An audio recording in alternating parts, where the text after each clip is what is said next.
नमस्कार।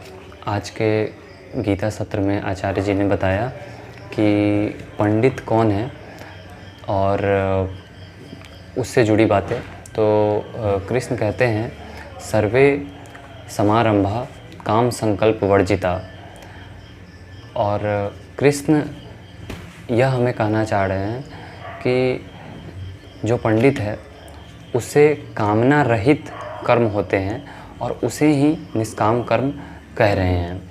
तो जब भी हमें देखना हो कि निष्काम कर्म हो रहा है या नहीं, उसके लिए हमें अपने कामना को देखना होगा और जहाँ कामना नहीं होगी वही निष्काम कर्म होगा और जहाँ कामना नहीं होगी वहीं पे करुणा भी होगी।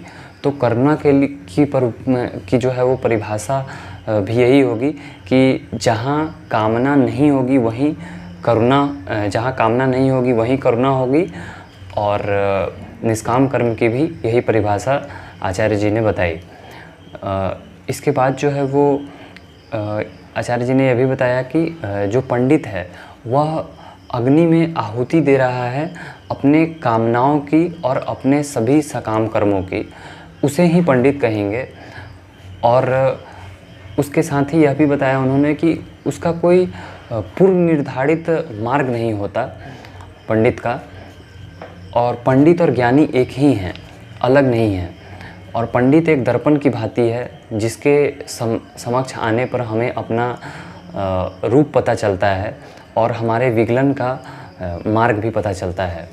साथ ही प्रश्नोत्तर में आचार्य जी ने यह भी बताया कि अगर हमें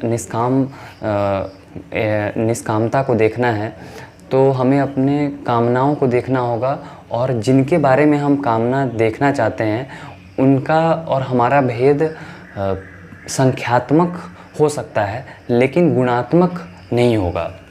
और एक और प्रश्न में आचार्य जी ने बताया कि जो डर है वह स्मृति से ही आती है, तो हमें डर का ही सहारा लेना होगा ताकि हमें जो है वो स्मृति का ही सहारा लेना होगा ताकि डर को हटाया जा सके।